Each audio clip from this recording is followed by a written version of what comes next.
Assalamualaikum warahmatullahi wabarakatuh, para pelajar Pak Ibnu Khaldun yang disayangi sekalian.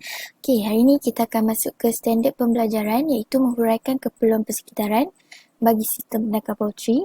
Iaitu hari ini kita akan tengok 4, pencahayaan, suhu, pengudaraan dan juga sistem penyejuk. Okey, kamu semua boleh rujuk buku teks muka surat 101. Okey, ada 4 faktor keperluan persekitaran iaitu pencahayaan, suhu, pengudaraan dan sistem penyejuk. Okey, kenapa semua faktor ni penting? Untuk pastikan kita punya hasil ternakan tu dalam keadaan baik dan juga berkualiti.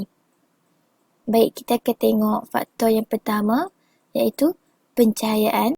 Kamu bayangkan kamu adalah seorang penternak ayam. Jadi kamu ada satu rebah ayam lah. Okey, dalam rebahan kamu tu, kamu kena pastikan kamu kawal tahap cahaya tu. Sebab apa?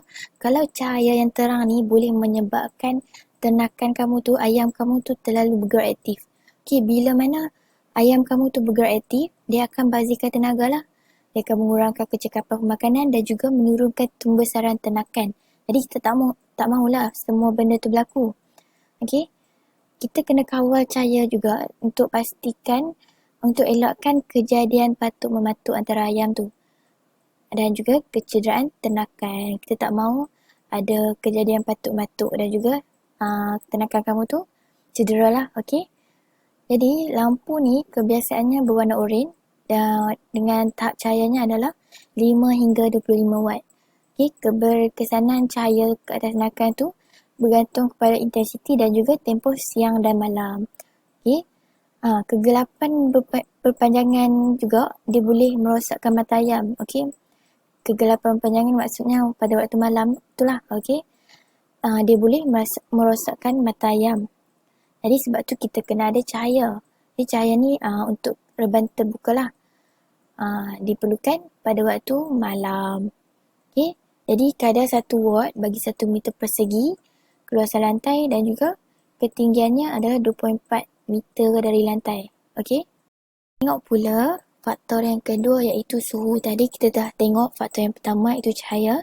Sekarang kita tengok pula faktor yang kedua iaitu suhu.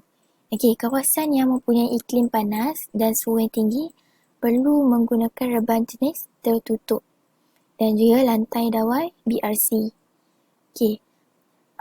Untuk ayam pedaging, pada peringkat perindukan ni, suhu yang sesuai untuk ayam pedaging ni adalah 23 hingga 35 darjah Celsius. Kalau pada peringkat pembesaran pula, suhu yang sesuai adalah 23 hingga 26 darjah Celsius. Okey, berbeza pada peringkat perindukan 23 hingga 35. Untuk peringkat pembesaran pula adalah 23 hingga 26.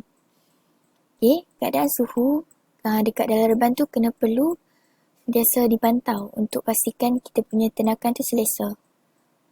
Suhu yang sesuai dapat dilihat daripada kelakuan dan taburan anak ayam.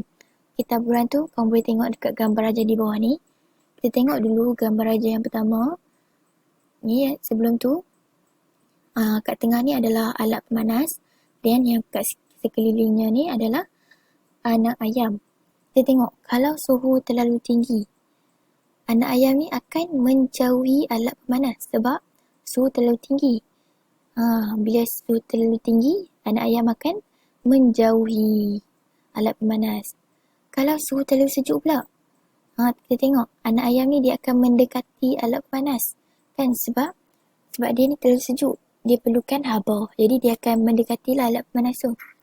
Yang ketiga pula kita tengok untuk suhu tidak serata. Maksudnya terdapat tiupan angin. Kita tengok arah angin di sini. Jadi anak ayam ni akan berada di sini. Dan akhir sekali, gambar yang keempat ni adalah suhu yang ideal lah.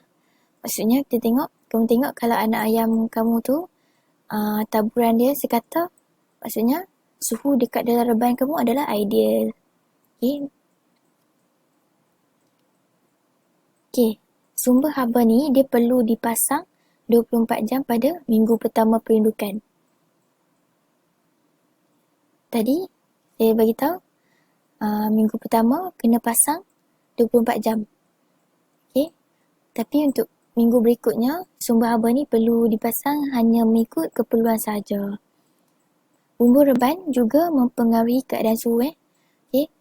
Bumbu reban yang tinggi dan dibina dengan bahan seperti aluminium, zinc dan nipah mampu menghalang haba. Jadi bumbu reban yang tinggi tu dan juga perlu dibina dengan bahan aluminium, zinc dan nipah boleh menghalang haba. Bumbu bertingkat dan bentuk dua lapis juga sangat sesuai lah untuk kurangkan kepanasan dalam reban. Okay, boleh tengok contoh di bawah ni. Ni adalah bumbu bertingkat dan berbentuk dua lapis. Dia boleh mengurangkan kepanasan dalam reban tu. Faktor yang ketiga pula adalah pengudaraan. Udara ni dia perlu bergerak bebas. Udara dalam reban tu perlu bergerak bebas dan tidak mempunyai halangan serta bersih. Ayam pun perlukan udara yang bersih macam kita lah. Kita pun suka keadaan kita ni ada udara yang bersih je kan. Kita suka lah ada bau-bau semua tu. Jadi macam juga ayam. Ayam pun macam tu. Dia suka udara-udara yang bersih ni. Okay?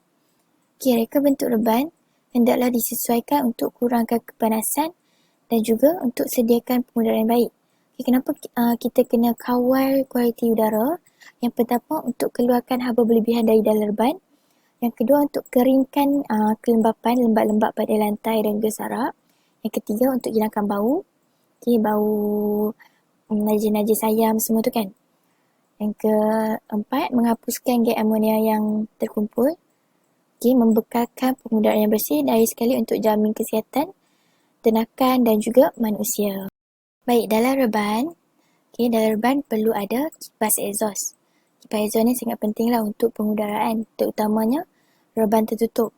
Okay, kelajuan angin yang digerakkan oleh kipas exhaust tu adalah sebagai salah satu alat pengaliran udara. Dan dia juga memberikan kesan kepada penurunan suhu. Sebab tu kipas exhaust ni penting. Okay, sistem pengudaraan bergantung pada jenis reban. Itu untuk reban terbuka ni, peredaran udara persekitaran reban dan juga semburan halus air. Ni untuk reban terbuka. Kalau reban tertutup, tengok kat bawah ni kan.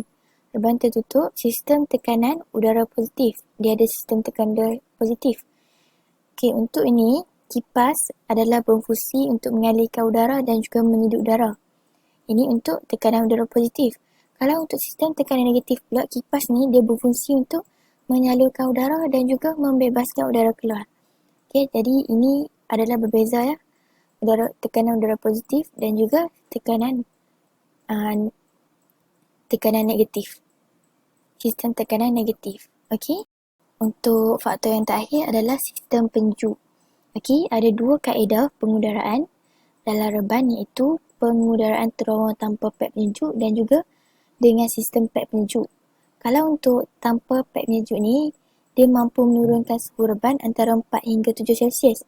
Kita tengok pula kalau dengan sistem pad penyejuk, dia boleh menurunkan suhu reban antara 6 hingga 12 darjah Celsius. Maksudnya, kalau ada sistem pad penyejuk ni, dia mampu turunkan suhu lebih tinggi daripada tanpa pad penyejuk. Yang ni 6 hingga 12. Okay. Yang ni pula 4 hingga 7 darjah Celsius sahaja. Okay. Jadi ada 3 kaedah penyejukan udara yang biasa digunakan lah dalam reban. Iaitu yang pertama menggunakan pad penyejuk yang diperbuat daripada selulosa. Kita akan tengok lagi gambar. Yang kedua, semburan kabus terus ke udara dalam reban bertujuan memastikan kelembapan reban tu mengikut keperluan ternakan. Dan yang ketiga, semburan air halus ke atas sistem lipatan bidah jaring yang dipasang pada dinding reban. Okey, kita tengok. Okey, ini adalah pad penyejuk. Okey. Yang ini adalah semburan kabus. Yang ini adalah semburan air halus. Yang ada jaring kan. Kita tengok. Pad penyejuk dipasang. Yang ni dipasang pada ketinggian antara 200 hingga 300 mm daripada paras lantai. Dia dipasang 200 hingga 300 mm daripada paras lantai. Okey. Okay, kalau kita guna lipatan bidai dan juga semburan kabus yang ni, kita perlu ikut saiz yang bersesuaian. Okey. Kita tengok pula untuk pad penyejuk ni, bumbung kena pasang di bahagian pad penyejuk untuk elakkan panas hujan kan. Untuk elakkan kesan cahaya panas dan juga hujan tu. Yang mengakibatkan pad ni rosak dan juga berkulat. Sebab tu kita kena pasang bumbung untuk elakkan apa? Pad rosak ataupun berkulat. Okey.